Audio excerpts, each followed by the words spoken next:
guys, when we left off in Because of Winn-Dixie by Kate DiCamillo, they were having a party at Gloria Dump's house, and it started to rain. So we're going to read what happened after that to the group in the next chapters. We're going to pick up on chapter 23 and read some more of Because of Winn-Dixie by Kate DiCamillo. "Save the sandwiches," Gloria Dump yelled to me. "Save the punch! I got my dog picture," screamed Sweetie Pie, and she went running around, tearing them off of the trees and the chairs. "Don't worry," she kept shouting. "I got them." I grabbed the platter of egg salad sandwiches, and the preacher grabbed the punch, and we ran into the kitchen with them, and then I ran back outside. I saw that Amanda had a hold of Miss Franny Block and was helping her into the house. Miss Franny was so teetery on those high heels, the rain would have knocked her right over if Amanda hadn't held on to her.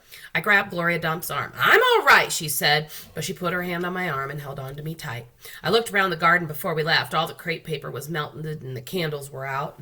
Then I saw Otis. He was standing there by his jar of pickles, looking down at his feet. "Otis!" I hollered at him over the rain. "Come on, we're going inside."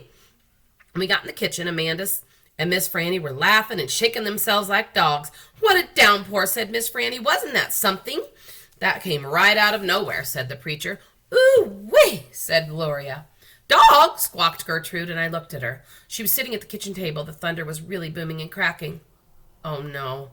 I looked around the kitchen. "Don't worry," said Sweetie Pie. "I saved them dog pictures. I got them all right here." She waved around a wad of magazine pages. "Where's Winn-Dixie?" I shouted. "I forgot about him. I was just thinking about the party, and I forgot about Winn-Dixie. I forgot about protecting him from the thunder." "Now, Opal," the preacher said. "He's probably right out in the yard, hiding under a chair. Come on, you and I will go look." "Hold on," said Gloria Dump. "Let me get you a flashlight and some umbrellas." But I didn't want to wait. I went running out into the yard. I looked under the chairs and around the bushes and trees. I called his name real loud. I felt like crying. It was my fault. I was supposed to hold on to him, and I forgot. "Opal," I heard the preacher call. I looked up, and he was standing on the porch with Gloria, and Dunlap and Stevie Dewberry were standing there too. "Your guests are here," the preacher said. "I don't care," I hollered. "Come on up here," Gloria Dump said, her voice all hard and serious. She shone her flashlight right out at me. I walked up to the porch, and she handed me the flashlight. "Tell these boys hey," she said. "Tell them you are glad they came and that you will be right back just as soon as you find your dog." "Hey," I said, "thank you for coming. I just got to find Winn-Dixie and then I'll be right back." Stevie stared at me with his mouth wide open. "Do you want me to help?" Dunlap asked. I shook my head and I started to cry. "Come here, child," Gloria Dump said, and she reached for me and she pulled me close to her and whispered in my ear, "There ain't no way you can hold on to something that wants to go. You understand? You can only love what you got while you got it." And she squeezed me hard. "Good luck now," she called to me as the preacher stepped off the porch and we ran into the rain. "Good luck," Miss Franny called from the kitchen. That dog ain't lost," I heard Sweetie Pie holler at somebody inside. "That dog's too smart to get lost." I turned around and I looked back at the last thing I saw at the porch, shining on Dunlap Dewberry's bald head, and it made me sad, him standing on Gloria's porch, his bald head glowing, and Dunlap saw me look and he raised up his hand to wave to me. I didn't wave back. Chapter 24. Me and the preacher started walking and calling Winn-Dixie's name.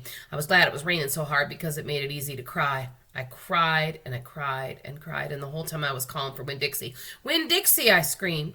"Winn-Dixie!" the preacher shouted, and then he whistled loud and long, but Winn-Dixie did not show up. We walked all through the downtown. We walked past the Dewberry's house and the Herman W. Block Memorial Library and Sweetie Pie's yellow house and Gertrude's pets. We walked out into the Friendly Corners trailer park and we looked underneath our trailer.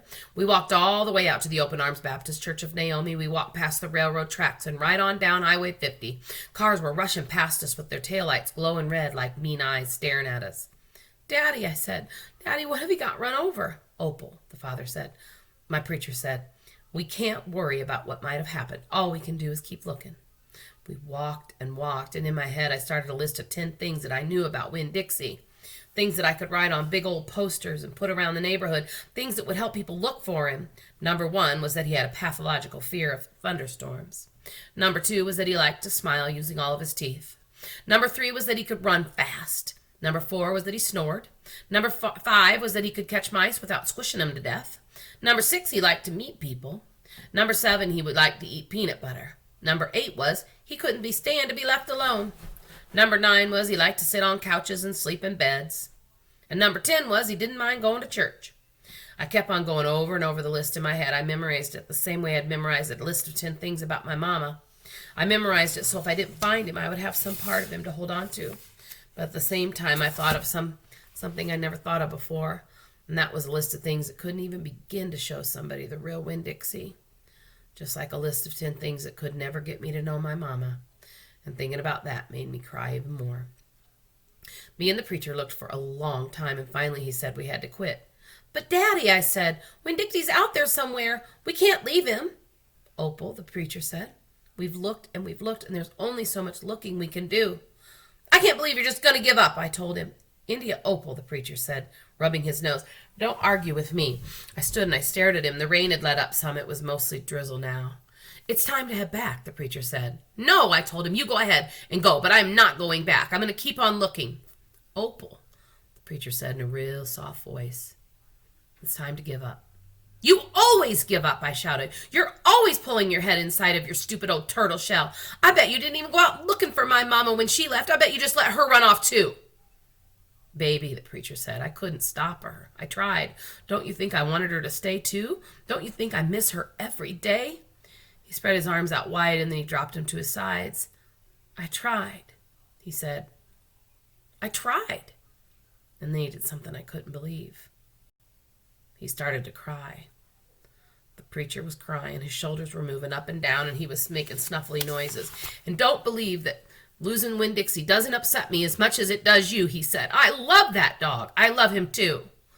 Daddy, I said, and I went and wrapped my arms around his waist. He was crying so hard he was shaking. It's all right, I told him. It's okay. Shh, I said to him like he was a scared little kid. Everything will be fine. We stood there hugging and rocking back and forth, and after a while the preacher stopped shaking, and I held on to him, and finally I got the nerve to ask the question I wanted to ask. Do you think she's ever going to come back? I whispered. No, the preacher said. No, I don't. I've hoped and I've prayed and I've dreamed about it for years, but I don't think she'll ever come back. Gloria says you can't hold on to anything that you can only love what you've got while you've got it. She's right, the preacher said. Gloria Dump is right. I'm not ready to let Winn-Dixie go, I said. I'd forgotten about him for a minute while I was thinking about my mama. We'll keep looking, said the preacher. The two of us will keep looking for him. But do you know what? I just realized something in the Opal. When I told you your mama took everything with her, I forgot one thing. One very important thing that she left behind. What? I asked. You, he said. Thank God your mama left me you. And he hugged me tighter. I'm glad I got you too, I told him, and I meant it. I took hold of his hand and we started walking back toward town, calling and whistling for Winn-Dixie the whole way. All right, that one got me a little bit teary, but we're going to stop there. And tomorrow we are going to finish the book with chapters 25 and 26, and that'll be the end. Hopefully they will find Winn-Dixie, but we will find out tomorrow how the book ends and whether or not they find him.